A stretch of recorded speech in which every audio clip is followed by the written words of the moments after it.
Quran, ruwatul Quran itu atammul ruwat fil musalsalat.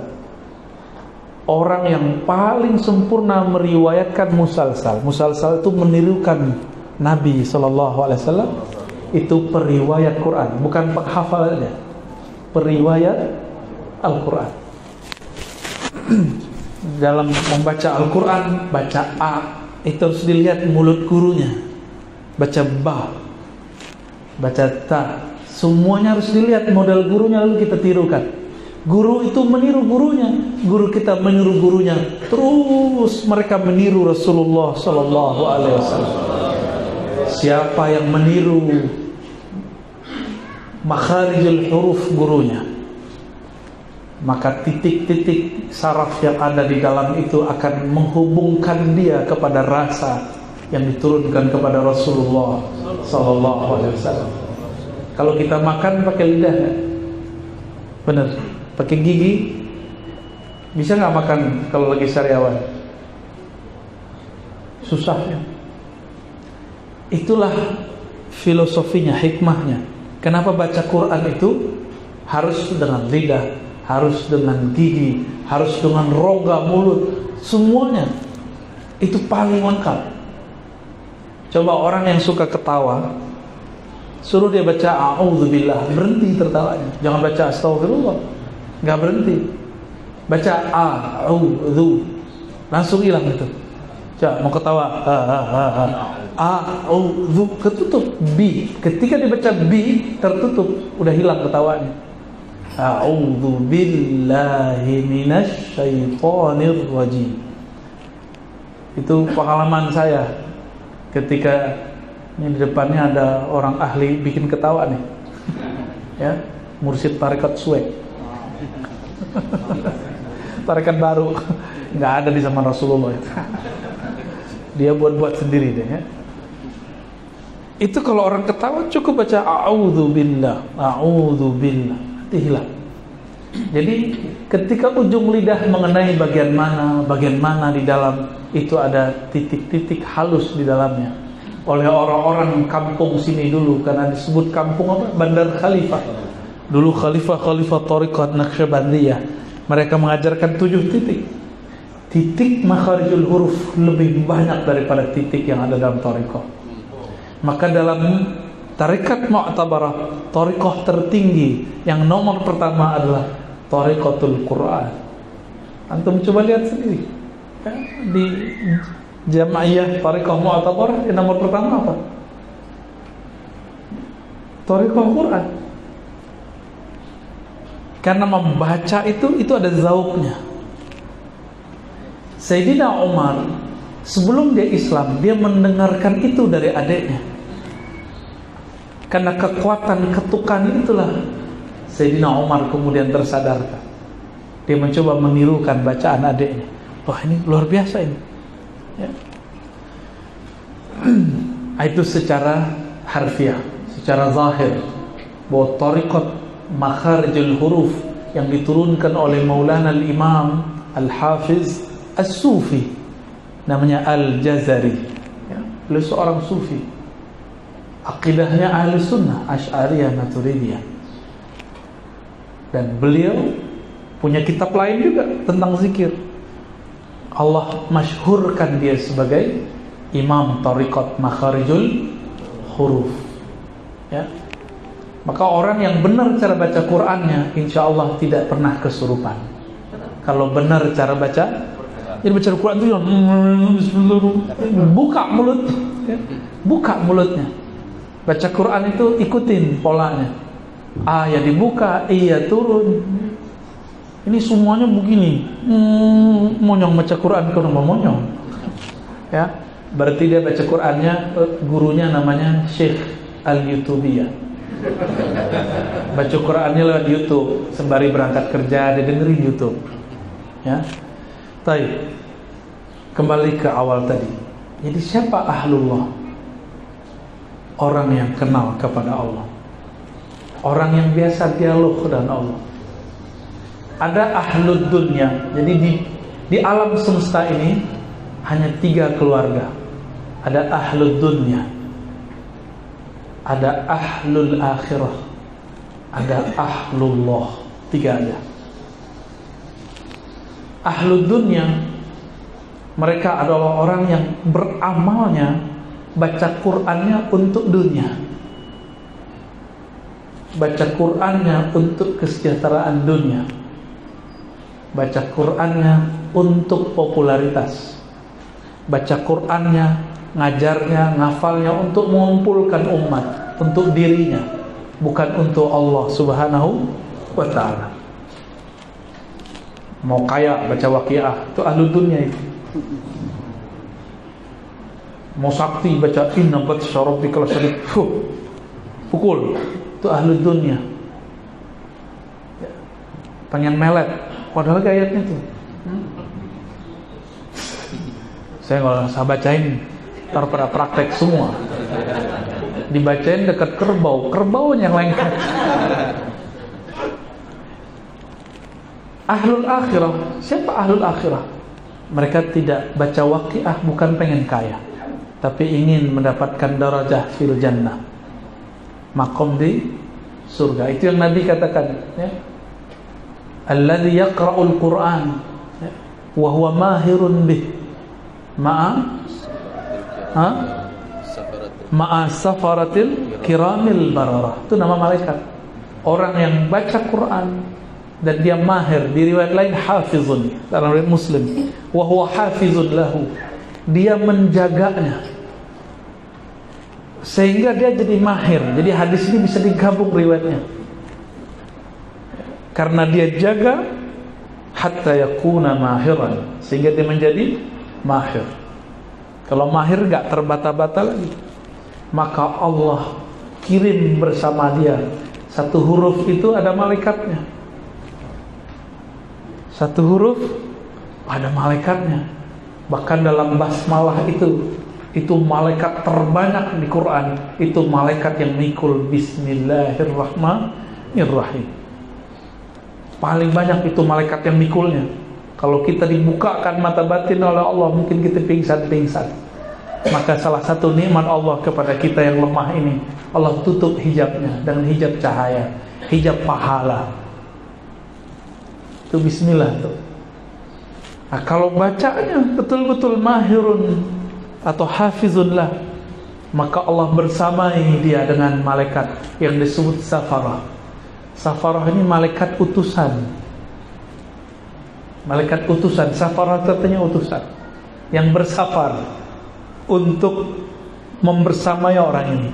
Kiramil bararah, yang sangat pemurah, bararah sangat terpuji.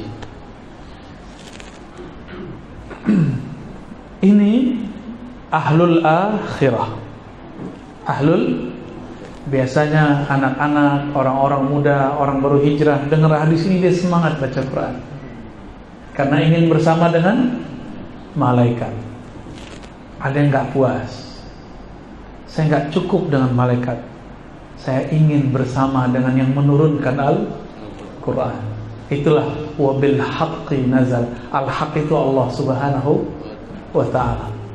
Al-haq itu Allah itu sendiri, ya. Dengan al-haq lah Al-Quran itu turun. Maka tasdik dulu, baru turun Quran nurnya dalam kalbu, ya. Tasdik dulu kepada al-haq. Al-haq itu tidak ada miryah wala raib wala syak. Tidak ada lagi keraguan di situ. Al-haqqu mir rabbika. Al-haqqu, al-haq dari Rabbmu. Fala takunanna minal mumtarin. Maka jangan engkau ragu lagi. Ada sedikit keraguan di Quran, hati-hati, ya. Apalagi yang mengatakan Quran belum sempurna, ya. Dia enggak sempurna, Quran yang dia tuduh. Nah, berdasarkan ini, sahabat-sahabat yang muliakan Allah, ada yang ketiga. Dia baca Quran bukan karena dunia, bukan ingin sakti, bukan ingin kaya, bukan ingin sekedar surga. Dia ingin berkalam-kalam dengan yang punya surga. Bukan sekedar dibebaskan dari neraka, tapi dia ingin bersama dengan yang menciptakan neraka. Itulah ahlullah.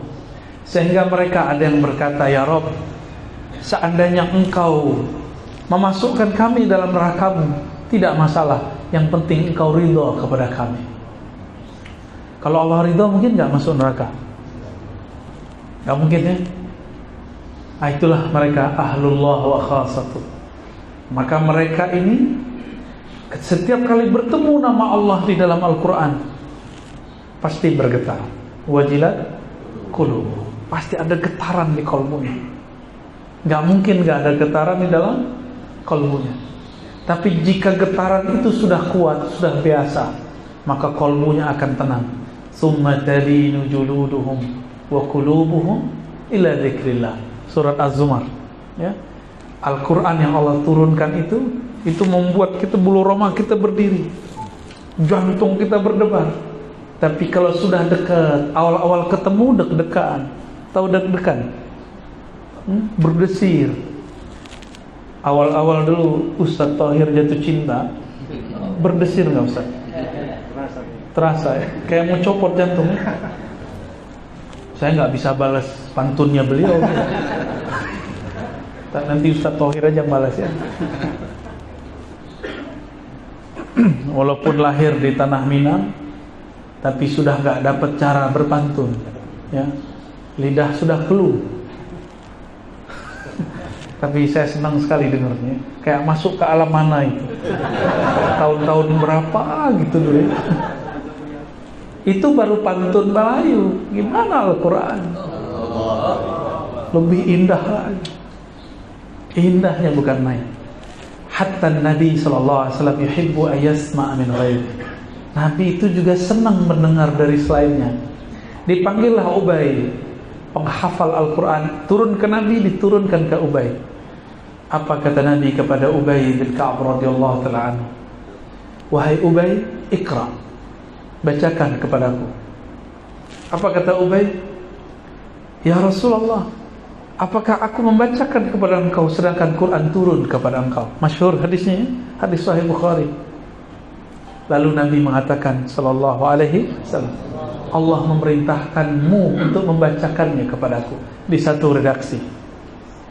Apa kata Ubay? Samani Rabbi, Allah menyebut namaku.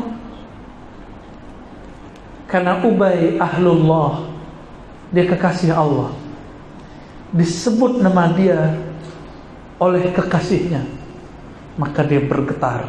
Samani Rabbi, bergetar itu Ubay. Jadi dia bergetar dulu baru bisa baca Quran. Allah menyebut namaku wahai Rasulullah. Nabi mengatakan na'am sallallahu alaihi wasallam. Bayangkan nama kita disebut oleh pemimpin negeri yang adil, disebut oleh pejabat yang amanah. Senang gak? Kalau sama yang gak adil kita gak senang, ya.